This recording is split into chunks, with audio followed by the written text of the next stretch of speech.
Wo ein Wille ist, ist auch ein Weg. Denn mit dem Toyota Land Cruiser schaffen Sie Steigungen bis zu 42 Grad. Wenn Sie wollen. Und Wassertiefen bis zu 70 Zentimeter. Wenn Sie wollen. Und Schräglagen bis zu 30 Grad. Wenn Sie wollen. Und mit dem Turbodiesel noch einiges mehr. Denn wo ein Wille ist auch ein Weg. Der Toyota Land Cruiser. Das Original. Nichts ist unmöglich, Toyota.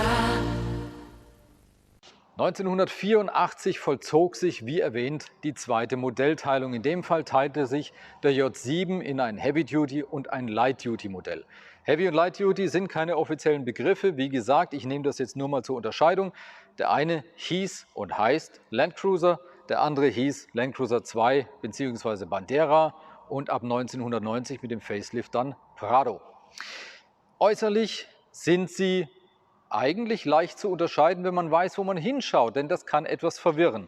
Ich zeige es euch mal kurz und ich muss leider ein bisschen cheaten, denn der Heavy Duty steht 10 Meter weg. Ich kann den jetzt nicht einfach rüberrollen, allein und schmächtig wie ich bin. Passt auf, Heavy Duty. Freistehende Kotflügel, freistehende Blinker, spitz zulaufende Motorhaube. Light Duty, angedeutete Kotflügel, integrierte Blinker, nahezu quadratische Motorhaube. Das ist jetzt schlecht zu sehen wegen dieses vermaledeiten Bumpers, aber ihr wisst, um was es geht. Damit kann man sie äußerlich sehr, sehr leicht unterscheiden. Unten drunter könnte man sie durch einen Blick auch unterscheiden. Der eine hat Blattfedern, der hier hat rundum Schraubenfedern. Das war das deutlich komfortablere Modell, abgestimmt auf den europäischen Geschmack zum Beispiel und auch ausgestattet mit kleineren Motoren. Gut, jetzt war die B-Maschine auch nicht sonderlich groß mit 3 Litern, aber hier war es noch kleiner.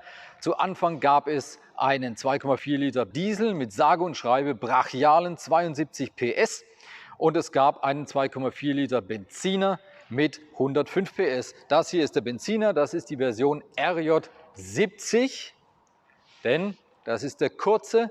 Es gab ihn auch noch in mittellang, dann war es der 73er und er hatte ein abnehmbares Hardtop drauf. Was diese Motorisierung beim Bandera tatsächlich für den Markt bedeutet hat, dazu habe ich euch ein kleines Filmchen vorbereitet. Ich kann mich noch sehr, sehr gut an den Moment erinnern, an dem mein Vater mit einem Land Cruiser nach Hause kam und mein Leben, ohne dass ich es wirklich wusste damals, für immer verändert hat. Es war 1986, Ende 86, er war auf der Suche nach einem neuen Auto, was auch baustellentauglich ist und er hat 2 örtliche Händler abgeklappert, die Geländewagen angeboten haben. Vom einen hat er einen LJ73 mitgebracht, in Anthrazit. Also den Bandera noch mit der eckigen Front und dem mittellangen Radstand mit abnehmbarem Hardtop. Der LJ73 war ohne Frage ein tolles Auto, das hat man gemerkt. Qualitativ hochwertig, hat Spaß gemacht, war schön gemacht, hat auch genau das geboten, was wir gebraucht hätten. Aber der Wettbewerber hat ein bisschen mehr geboten, denn der Wettbewerber war ein Nissan Patrol K160 und der hatte nun mal den 3,3 Liter Turbodiesel unter der Haube und das war eine unfassbar brachiale Dampfmaschine. Der war vollgasfest bei 160 und ansonsten hat er wirklich alles mitgemacht, auch im Gelände. Und er hatte ein wenig mehr Platz, denn er war ein bisschen größer. Beim LJ73 sitzt die Heckbank ungefähr, die Rückbank ungefähr hier. Man hat noch so viel Platz. Beim Patrol war es eben so viel. Und das war letztendlich auch der ausschlaggebende Punkt. Die 2 Dinge, einmal die fehlende Leistung, einmal das Mehr an Platz im Kofferraum, der uns damals den Patrol hat nehmen lassen. Aber der Land Cruiser hat mich nie losgelassen. Das hier ist eine LJ73 in der VX-Version, ein recht später, einer von den letzten, 89. Das Hardtop wurde abgenommen. Das ist ja eine Hardtop-Dachschale, die man komplett runternehmen kann. Das macht man jetzt nicht unbedingt jeden Samstag. Es ist doch ein bisschen Arbeit und das Problem ist, wenn man das Ding einmal runter hatte, so war es beim Patrol auch, so richtig knarzfrei hat man es nie mehr bekommen. Der hat jetzt hier ein Softtop, das ist gerade eingerollt. Die kleine Dachschale hier vorne ist runtergenommen. Also wir haben hier ein schönes, richtig schönes, offenes Partymobil. Ich möchte damit direkt an den Strand fahren. Theoretisch kann ich, also nicht nur theoretisch, sondern auch tatsächlich praktisch, die Scheibe umklappen. Hier sind die Scharniere. Hier vorne sind die Halterungen, da kann ich sie arretieren, wupp, Das ist natürlich hochgradig verboten und außerdem nicht erlaubt in Deutschland, aber es ginge. Der 73er ist ein wirklich variables Auto, macht wahnsinnig viel Spaß. Er hat halt einfach eine Schlaftablette unter der Motorhaube, diese 86 PS, die reißen nicht die Butter vom Brot.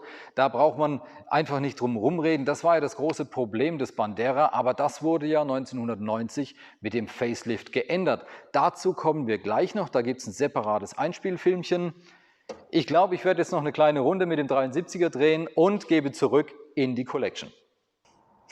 1990 spendierte man dem Bandera ein kleines Facelift. Er wurde dann zum Prado, so heißt der Light Duty heute auch immer noch.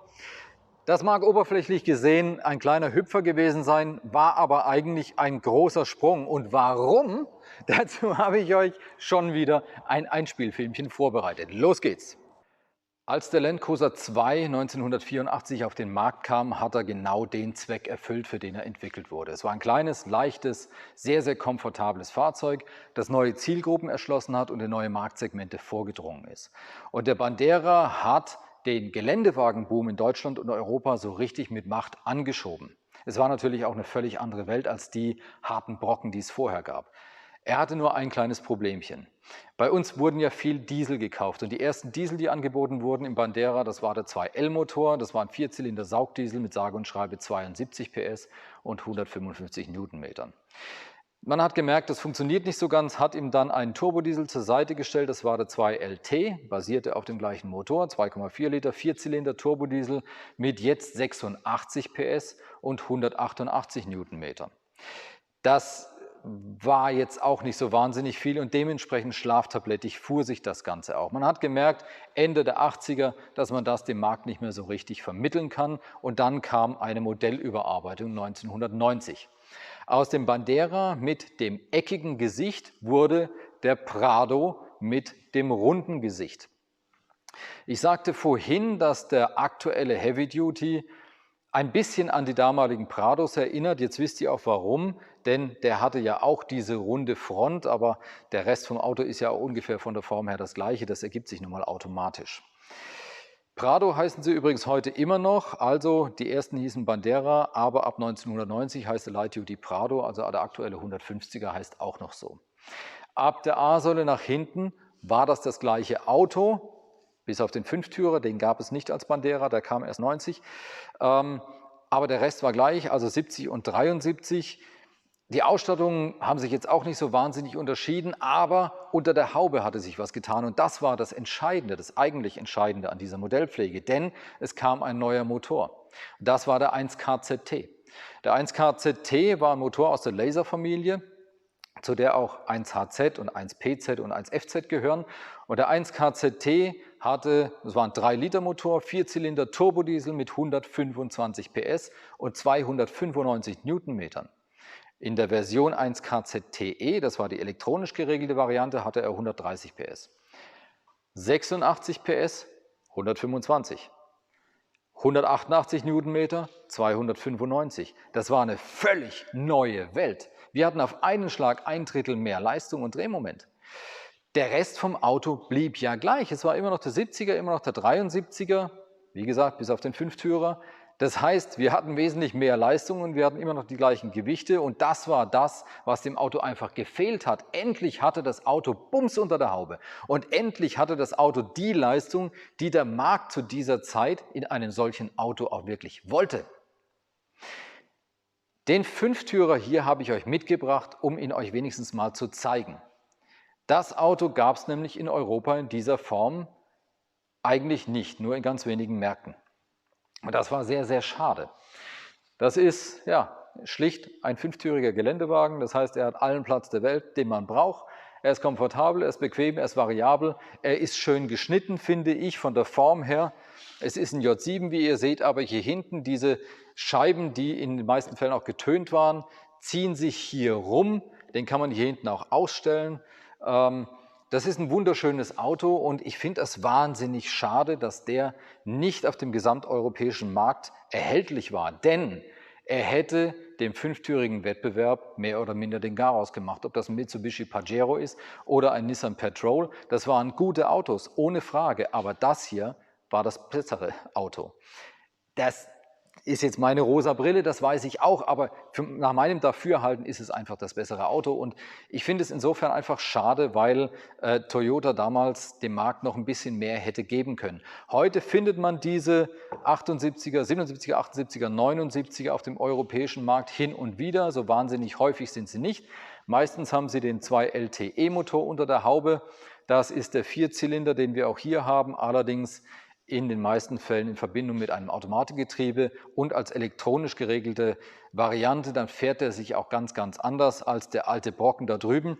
Und wenn man Glück hat, findet man einen KZJ 77 oder KZJ 78, dann ist das der 1KZT oder 1KZTE. Und Freunde, das macht dann wirklich Spaß. So viel dazu. Ich liebe diese Fünftürer. Ich habe zu viele Lieblings-Landcruiser. Ich kann es nicht ändern. Damit fürs Erste zurück in die Collection. Jetzt noch einen KJ70 kaufen? Warum nicht? Man muss nur auf die Fortschritte moderner Geländewagentechnik verzichten. Dafür darf man sich über Solidität und Kraft freuen, schrieb Martin Braun im April 1996 in der Autobild über den KZJ 70. Sein Kollege Tom Rönnberg übertitelte den Artikel mit „Der letzte Aufrechte". Man sieht, die Jungs waren überzeugt vom Auto und warteten bange auf den Nachfolger J9. Toyota hat mit dem J7, Bandera und Prado ein neues Marktsegment eröffnet und sie haben in Europa und auch anderswo den SUV-Boom so richtig angeschoben. Auch wenn es ja kein SUV war, denn es war und ist ein waschechter Geländewagen. Aber er lief natürlich in der öffentlichen Ansicht unter dem Radar SUV. Ihm war auch ein relativ langer Modellzyklus beschieden, denn immerhin waren ihm 12 Jahre vergönnt, bis sein Nachfolger J9 1996 in den Startlöchern stand. Ich werde ab jetzt auf Archivmaterial zurückgreifen müssen, Bewegtbilder und Standbilder, denn wir haben keinen J9 hier, wir haben auch keinen J12 hier, J15 kann ich jetzt im Moment auch keinen in die Halle rollen. Ich werde noch etwas ausführlicher was zum J9 sagen, bei 12 und 15 werde ich mich dann langsam mal einbremsen, denn eigentlich geht es uns ja um die Klassiker hier. Jetzt fangen wir mit dem J9 an, auf geht's!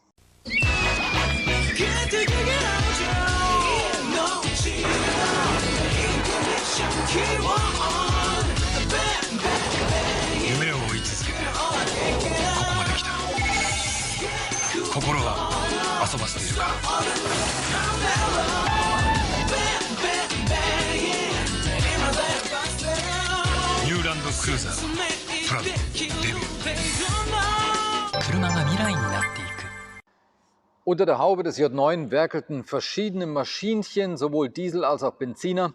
Ich zähle die jetzt nicht alle auf. Ich finde so eine reine Auflistung von Motordaten einigermaßen langweilig. Ich gehe nur kurz auf die Dieselmaschinen ein, weil sie bei uns in Europa einfach auch wichtiger waren. Die internationalen Gäste mögen mir das verzeihen. Zu Beginn war der J9 mit dem 1KZT bzw. 1KZTE ausgestattet. Das war der 3 Liter Vierzylinder Turbodiesel aus dem J7 mit 125 bzw. 130 PS. Mitte 2000 kam dann der Nachfolgemotor. Der Nachfolgemotor vom KZ-Motor war der KD-Motor.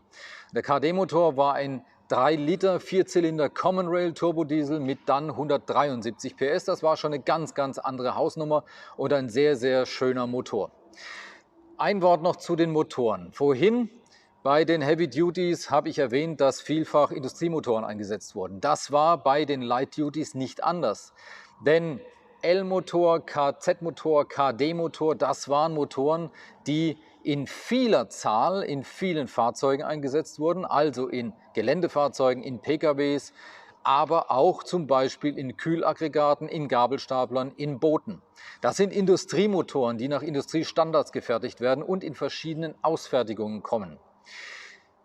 Das bedingt natürlich, dass die Motoren halten müssen. Man darf sich da keinen Fehler erlauben. Immerhin wurden vom KD-Motor im letzten Jahr seiner Fertigung 750.000 Stück gebaut. Der Nachfolgemotor, das ist der GD-Motor, GD heißt Global Diesel, ist in derselben Menge gefertigt mittlerweile und treibt jetzt den Land Cruiser J15 an.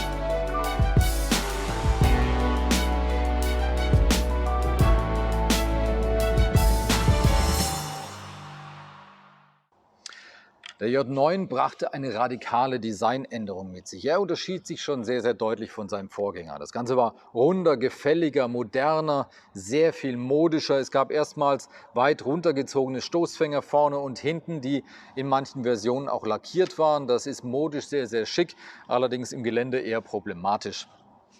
Die viel, viel entscheidendere Änderung fand allerdings unter dem Blech statt, denn der Light Duty ging seiner vorderen Starrachse verlustig. Schreck, Frevel, Skandal, Einzelradaufhängung zog in diese Fahrzeugklasse ein. Ich erkläre das mal kurz für die, die nicht so ganz im Thema sind, warum das so ein Aufschrei war. Schauen wir uns einen Geländewagen von altem Schrot und Korn an, einen J4. Der hat nicht nur hinten, sondern auch vorne eine Starrachse, also der Achskörper geht komplett durch. Der niedrigste Punkt an meinem Fahrzeug ist das Differentialgehäuse. Wenn ich jetzt mit einem Rad über ein Hindernis fahre, dann bewegt sich nicht nur das Rad, sondern es bewegt sich die ganze Achse. Damit bleibt meine Bodenfreiheit immer gleich. Auch wenn ich zum Beispiel bei hoher Geschwindigkeit mit beiden Rädern einfedere, nimmt das die komplette Achse mit. Bei der Einzelradaufhängung ist das naturgemäß anders, denn wenn ich hier mit einem Rad über ein Hindernis fahre, dann bewegt sich nur das Rad und die Aufhängung, aber das Differential bleibt hier da, wo es ist. Das heißt, ich verliere Bodenfreiheit und in dem Moment, in dem ich vielleicht mit beiden einfedere, sogar sehr stark. Das war für die Szene ein ziemlich großes Problem. Wir waren in den 90ern sehr viel im Gelände unterwegs. Jedes Wochenende haben wir irgendwelchen Blödsinn mit unseren alten Autos gemacht. Und wir haben damals auch sehr viel Fahrschulen organisiert. Und dann kamen die ersten Einzelradaufhängungsfahrzeuge und der Aufschrei war riesig. Eine Mädchenachse, um Gottes Willen, was sollen wir damit anfangen? Viel zu filigran, viel zu leicht, das funktioniert alles nicht, das ist kein echter Geländewagen mehr.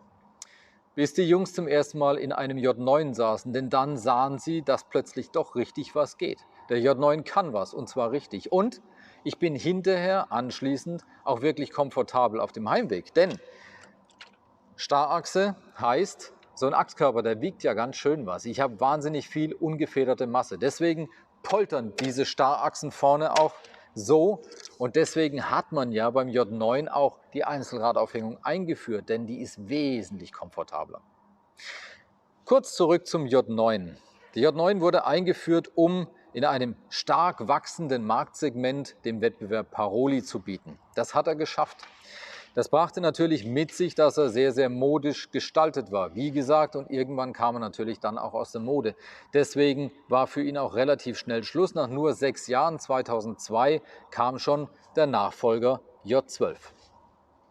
Introducing a world first, electronic hill start control, which enables the new Prado VX to climb from a standing start at 42 degrees.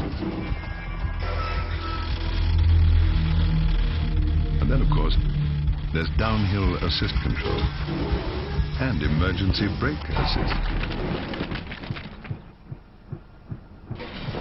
And while it's one of the most luxurious 4x4s ever built, it does contain yet another essential off-road feature: downhill assist control in reverse. The new Land Cruiser Prado. You belong outside. Der J7 Prado war ja schon ein eigenständiges Fahrzeug parallel zum J7 Heavy Duty. Aber erst mit dem J9 ab 1996 hat sich der Prado endgültig von den Fesseln des J7 gelöst und ist zu einer wirklich eigenständigen Baureihe geworden.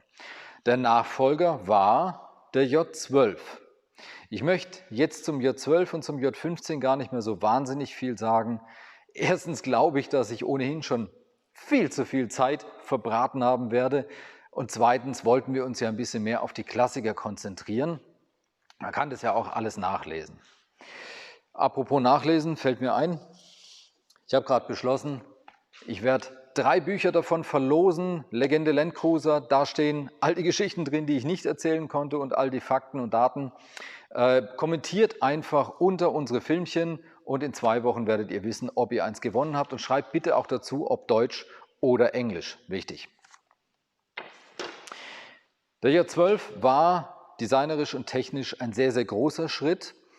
Er hat sich optisch sehr stark vom J9 unterschieden. Es war auch der erste Land Cruiser, der im europäischen Designzentrum EasyED Square designt wurde.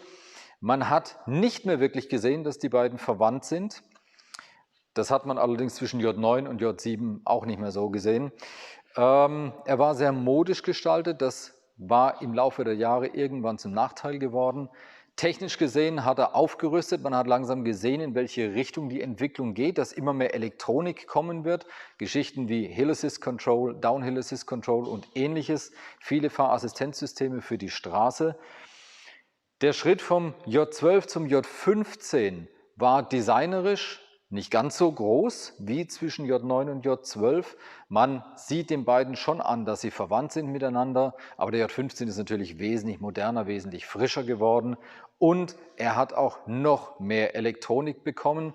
Das ist jetzt endgültig ein sehr, sehr elektronisch arbeitendes Auto mit vielen Assistenzsystemen, unter anderem der Crawl Control.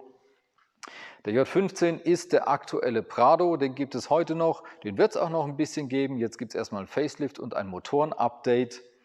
Das war es erstmal zu dieser Linie und damit zurück in die Collection.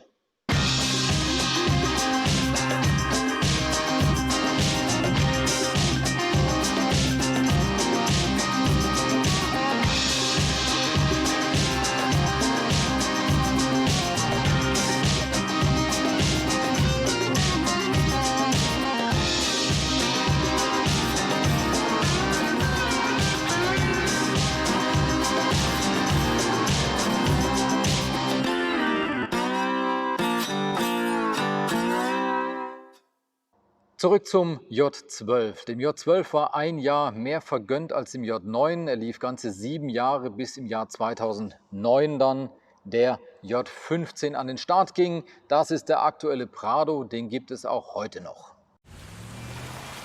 Because adventure. Because impossible. Because no you can't. Yes, you can. Because ups and downs. Because someone has to. Because old friends. New ground. Because stormy, cold and wet. Because go. Because land doesn't cruise itself.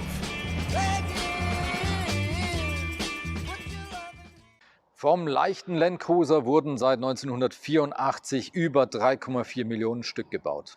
Und die aktuelle Version, der Landcruiser 150, ist mit 11 Jahren jetzt schon relativ lang auf dem Markt. Das spricht natürlich für ihn. Er ist gut durchentwickelt, er hat alles, was er braucht, er hat sich keine Fehler erlaubt. Es ist ein sehr robustes, sehr zuverlässiges Fahrzeug. Aber natürlich kann man sich ausrechnen, dass es nicht mehr allzu lang dauern wird, bis der Nachfolger irgendwann in den Startlöchern steht. Vorerst gibt es aber noch ein Facelift und ein sehr interessantes Motoren-Upgrade. Das solltet ihr euch noch anschauen. Das war's mit dem Light Duty. Damit haben wir alle 3 Modellreihen durch. Das war's auch mit unserem virtuellen Landcruiser-Tag hier aus der Toyota Collection. Die Hälfte von euch ist doch sowieso schon vor dem Bildschirm eingeschlafen. Das sehe ich doch. Ich danke euch für eure Aufmerksamkeit. Ich danke euch, dass ihr dabei wart, für die ganzen Nachrichten, Postings und Mails, die ihr während der Sendung geschickt habt. Ein Wort noch zu unserem nächsten Public Opening. Auch im Juni dürfen wir leider nicht für die Öffentlichkeit öffnen. Auch den Juni werden wir virtuell abhalten.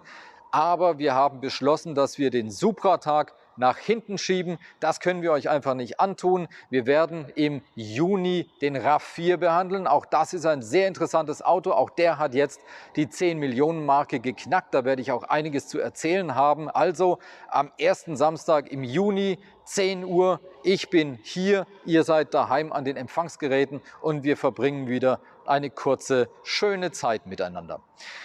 Bis dann wünsche ich euch jetzt erstmal einen wunderschönen Samstag. Geht raus, wenn ihr könnt, genießt den Tag.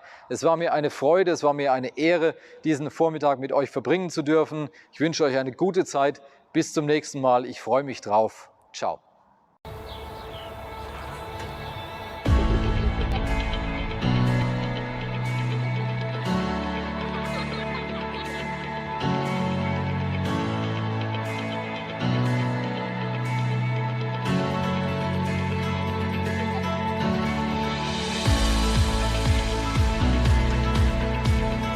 Herzlich willkommen auf dem Busch-Taxi-Treffen 2016, das 15. Busch-Taxi-Treffen mittlerweile. Wir erwarten etwas über 1000 Fahrzeuge, 2000 gut gelaunte Toyota-Fans und ein wunderbar sonniges und vor allem wie immer maximal entspanntes Wochenende. In diesem Sinne, willkommen zu Hause.